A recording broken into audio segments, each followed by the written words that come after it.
Okay, इस lab में हम देखेंगे दो तरीके कि अगर हमें एक फाइल को रीनेम करना है तो उसको कैसे किया जाएगा। तो दो two step process versus single step process. Again एक एफिशिएंसी मेथड है, उनको अपन देखेंगे। अगेन अगर आप देखोगे तो इससे पहले की जो 3 लैब आज अपन ने की हैं सभी में यही फोकस रहा है कि 3 स्टेप प्रोसेस या 2 स्टेप किसी भी मल्टीपल स्टेप्स प्रोसेस को श्रिंक कैसे किया जाए, तो छोटा कैसे किया जाए, वो हम देख रहे हैं। तो this is going to be a simpler lab, बहुत ईजी है, उसको करके देखते हैं और फिर हम इसको समराइज करेंगे क्विकली। तो हमने यहाँ पर रीसेट कर चुके हैं हम लैब को अपने, यहाँ से वापस स्टार्ट करते हैं, फाइल 1.txt के अंदर डाल देते हैं। आ गया है यहाँ पर, और यहाँ पर ls करके देख लिया, और गेट स्टेटस करके भी देख लेते हैं क्या है। यहाँ पर ये अनट्रैक दिखा रहा है, और इसके बाद हमने क्या किया, गेट ऐड कर दिया, फाइल 1.txt कर दिया।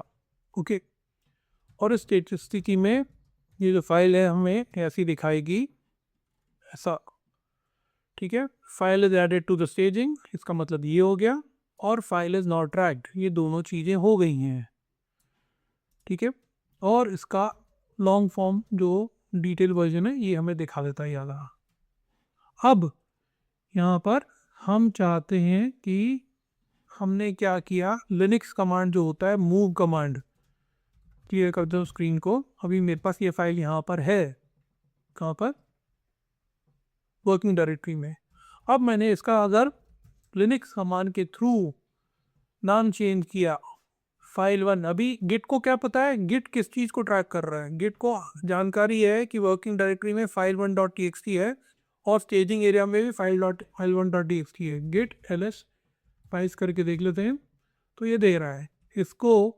अब अगर मैं यहाँ पर ऐसा करता हूँ, फाइल 1.txt को मूव कर देता हूँ, मतलब एक तरीके से रीनेम कर देता हूँ फाइल 2.txt में, ऐसा। मूव कमांड जिनको नहीं पता है वो चेंज करने के लिए होता है, एक नाम से दूसरे नाम पे होता है, और दूसरी चीज़ इसके लिए होता है लोकेशन चेंज करने के लिए भी होता है। पर हम अभी फाइल का नाम ही चेंज कर रहे हैं और कुछ नहीं हो रहा है यहाँ पर। तो अगर एम वी कमांड से मैंने ये किया तो अब क्या हुआ, फाइल 1.txt चली गई है और फाइल 2.txt आ गई है। फाइल 2.txt के अंदर वही है जो फाइल 1 के अंदर था, नाम चेंज हो गया है। पर ये तो लिनक्स कमांड हुआ, दिक्कत यहाँ पर ये है कि गिट को तो फाइल 1 ही पता थी, गिट को फाइल 2 तो नहीं बताई थी, क्योंकि जब अपन ने गिट ऐड किया था तो गिट ऐड क्या किया था, फाइल 1.txt किया था, गिट ऐड फाइल 2.txt तो नहीं किया था।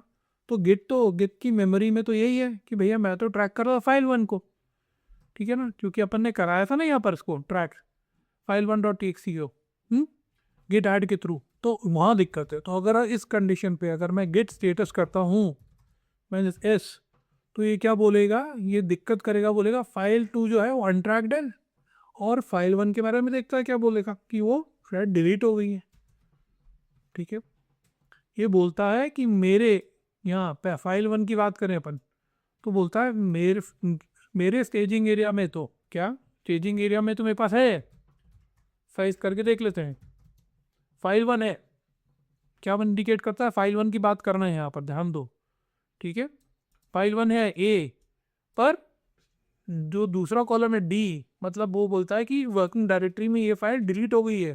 तो गिट तो ऐसे ना सोच रहा है उसको, और फिर उसके बाद क्या बोल रहा है, क्या कि फाइल 2 जो है अनट्रैक्ड है। क्यों अनट्रैक्ड है, क्योंकि अपन ने गेट ऐड फाइल 2 नहीं किया है। ठीक है, तो इस सिचुएशन को रिजॉल्व करने के लिए, इस सिचुएशन को मतलब इसको और अगर समझे डिटेल में गेट स्टेटस करके, तो ये ऐसा दिखा रहा है क्या, कि बोल रहा है कि फाइल 1.txt जो है वो वर्किंग डायरेक्टरी से हट गई है, मेरे पास है, पर मेरे को सिंक्रोनाइज करने के लिए मेरे पास अपडेट करो, तभी मैं उसको कमिट करूँगा रिपोजिटरी में, राइट। और फाइल 2 जो है अनट्रैक्ड है। तो इस सिचुएशन को ये से क्लीन करने के लिए अपने को दो चीज़ करनी पड़ेगी। पहले तो क्या करना पड़ेगा, गेट ऐड फाइल 1.txt करके क्या करना पड़ेगा, अगर ये मैं करता हूँ तो जो वर्किंग डायरेक्टरी जो डिलीटेड वर्किंग डायरेक्टरी में जो फाइल 1.txt जो डिलीट हो गई है वो स्टेटस जो है स्टेजिंग एरिया में बराबर हो जाएगा। किसका? वर्किंग एरिया वर्किंग डायरेक्टरी और स्टेजिंग एरिया में फाइल 1.txt का जो होगा हिसाब बराबर हो जाएगा, ये बोल सकते हैं। तो अगर मैं यहाँ पर अगर मैं स्टेटस -s करके देखूँ तो ये दिखा रहा है, तो दोनों सिंक्रोनाइज हो गए हैं। और अगर मैं यहाँ पर git ls फाइल्स करके देखूँ तो स्टेजिंग एरिया से फाइल 1.txt हट गई है। तो जो मैंने डिलीट करी थी वो भी हटाई git ऐड करके। और अब मेरे को फाइल 2 को ट्रैक कराना है तो मेरे को ये एक और कमांड देना पड़ेगा, कौन सा? फाइल 2.txt को ऐड करो। तो जब ये मैं करूँगा तब क्या हुआ है, अब इस कंडीशन में गेट स्टेटस में करूँगा तब, और इस कंडीशन में जो स्टेजिंग एरिया और वर्किंग डायरेक्टरी दोनों सिंक्रोनाइज हो गए हैं। ठीक है, गेट को पता है कि स्टेजिंग एरिया में एक ही फाइल है फाइल 2.txt और वर्किंग डायरेक्टरी में भी अपने को पता है कि फाइल 2.txt है। तो यहाँ पर ये दो तरीके करने पड़े कि अगर हम जब रीनेम कर रहे हैं तो हमें जो फाइल जो ओरिजिनल थी उसको स्टेज कराना पड़ा। कैसे? उसके डिलीशन को स्टेज कराना पड़ा, स्टेजिंग एरिया को अपडेट करना पड़ा उसके बारे में। कैसे? गेट ऐड फाइल 1.txt करके। ठीक है, और ऐसे ही जब जो नई फाइल का नाम आया था उसको भी हमें स्टेज कराना पड़ा लाके। तो कैसे कराना पड़ा? गेट ऐड करके। ओके, अब ये था 2 स्टेप प्रोसेस। इसी चीज़ को हम 1 स्टेप प्रोसेस में करके देखेंगे। ये मैंने ये पूरा जो था आपको बताने का एक्सप्लेन कर दिया, पर ये इसमें जो PDF है इसमें पूरा डिटेल में एक्सप्लेन किया गया है। ठीक है, अप्रोच B पे चलते हैं। इसके लिए मैं लैब को रीसेट करता हूँ, फाइल 2 को रिमूव करता हूँ। यहाँ पर मैं बोलता हूँ यहाँ पर चल के रीसेट करने के स्टेप नंबर 7B से शुरू करेंगे। एको x = 5 फाइल 1.txt ये आ गया, और फिर इसके बाद गेट ऐड कर दिया फाइल 1.txt। इस कंडीशन में हमारी वर्किंग डायरेक्टरी में भी फाइल 1 है, और क्या है, हमारे जो गेट ls फाइल्स करके देखते हैं वहाँ पर, एक मिनट इसको मेरे को रीसेट ही करने दो। let us completely reset it, the rm -rf से शुरू करते हैं पूरा फिट से, और गेट इनिट करते हैं, और यहाँ पर rm फाइल 1.txt भी करते हैं, और यहाँ पर क्लियर करके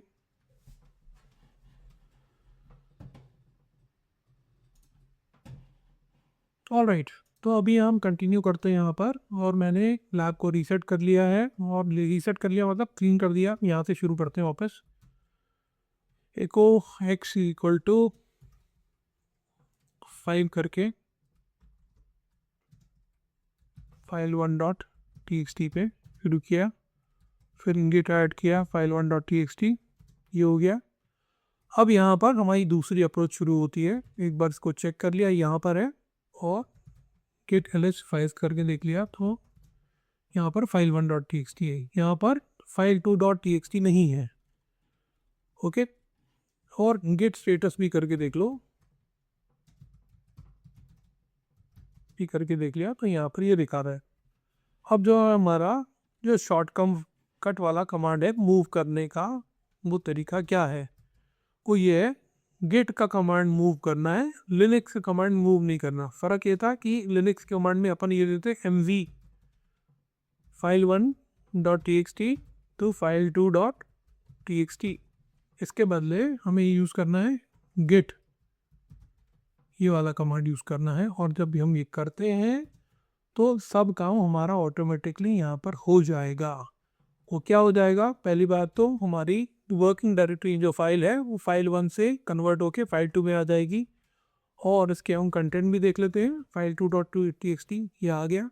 और दूसरी जो है हमारी जो स्टेजिंग एरिया में जो फाइल है वो भी फाइल 1 से कन्वर्ट होके फाइल 2 में आ जाएगी ये। और तीसरी चीज़ ये है, और जब हम देखेंगे तो हमारा जो गिट फाइल 2 जो है वो ए स्टेटस दिखाएगी, मतलब रेडी फॉर कमिट दिखाएगी। तो इस तरीके से क्या हुआ, हमें वो सब लंबा प्रोसेस करने की ज़रूरत नहीं पड़ी, जहाँ पर कि हमें पहले फाइल 1 को पहले जो डिलीट हो गिट के नज़रिए में डिलीट हो गई थी उसे उसका डिलीशन को स्टेज कराना पड़ा, वो नहीं करना पड़ा। तो दूसरी बात, जो फाइल 2 जो थी सडनली जो अपीयर हुई गिट के नज़रिए में नहीं थी, उसको हमें उस समय अनट्रैक थी, उसे गिट ऐड करके अनट्रैक करके स्टेज कराना पड़ा, वो भी नहीं करने की जरूरत पड़ी। एक ही कमांड से, गिट mv कमांड से हमारी जो फाइल का नाम भी चेंज हो गया, ठीक है, वर्किंग डायरेक्टरी में, और हमारी स्टेजिंग एरिया भी ऑटोमेटिकली उसी से अपडेट भी हो गया। तो ये तरीका शॉर्टकट है इसको चेंज करने का। Alright, okay, so that is it what I wanted to cover in this particular lab. आपके कोई सवाल इसके बारे में? Any questions about this? Okay, नहीं है तो कौन समराइज करेगा इस लेसन को या लैब को?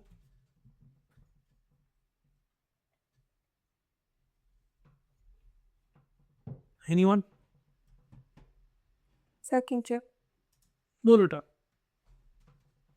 सो इस लैब में हमने ये सीखा कि जो हम मूव कमांड यूज़ करते हैं एमपी, वो हम या तो फाइल्स को मूव कराने में यूज़ करते थे या रीनेम करते हैं जब हम किसी फाइल को, तो उसके लिए यूज़ करते हैं। तो अगर हम सिंपली एमवी, जैसे हमने कोई फाइल बनाई फाइल 1.txt, उसको ऐड किया स्टेजिंग एरिया में, तो वो फाइल 1.txt नाम से स्टेज हुई है।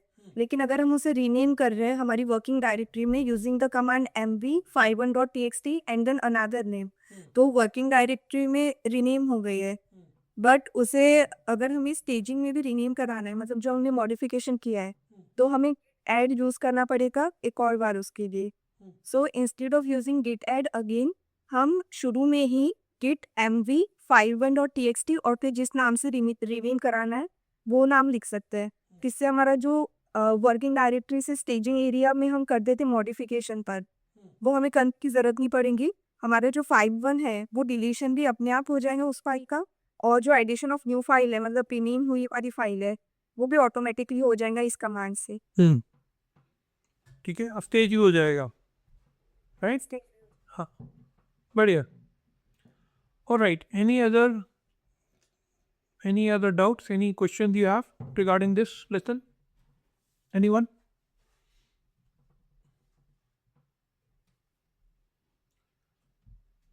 यस सर, और कुछ हाँ बोलो बेटा। सर, जो गिट एमवी कमांड अपन ने यूज करी, इसका कमिटिंग एरिया पे तो कोई असर नहीं होगा? ये आपके लिए होमवर्क है इसका इफेक्ट, है, and that is what going to be a homework. Okay, तो एक उसमें मैं बता देता हूँ आपको, अगर आप, मैं थोड़ा हिंट देता हूँ पर आपसे चाहता भी हूँ कि आप करके देखो। अभी अपन ने क्या किया कि एक फाइल बनाई और उसको हमने गिट ऐड किया, ठीक है, उसे हमने कमिट नहीं किया था, राइट?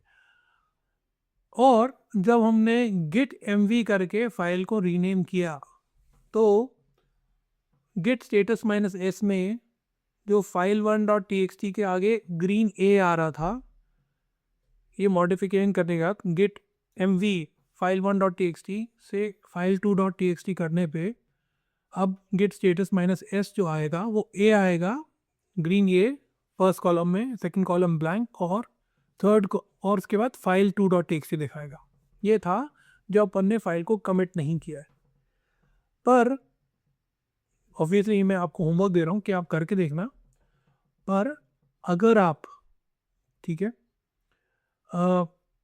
इसी को कमिट करके करते हो, मतलब स्टेप क्या हुआ, पहले फाइल बनाई, फिर उसके बाद आपने उसको स्टेज किया, स्टेज करने के बाद उसको कमिट किया, कमिट करने के बाद उस फाइल को आप रीनेम कर रहे हो, ठीक है, कैसे, गिट mv फाइल 1.txt से फाइल 2.txt पे कर रहे हो, तो गिट स्टेटस -s वो आपको a नहीं दिखाएगा, वो आपको और कुछ दिखाएगा। ठीक है, ये क्यों दिखाएगा? क्योंकि गिट के नज़रिए में डिपॉजिटरी में उसने और कुछ सेव किया है, फाइल 1.txt को सेव कर लिया है, तो वहाँ पर वो अपना दिमाग ज़्यादा चलाता है और वो ए नहीं दिखाएगा, वो दिखाए उसके नज़रिए में, गिट के नज़रिए में ये फाइल रिप्लेस हुई है। तो आपके ऊपर है, आप जब जाके देखोगे तो क्या दिखाएगा आपको, तो ये आपका होमवर्क है, राइट? तो okay. Alright, did you get your answer? Yes. ये वाला लेसन हम यहीं कंक्लूड करते हैं और मिलेंगे अगले लेसन में।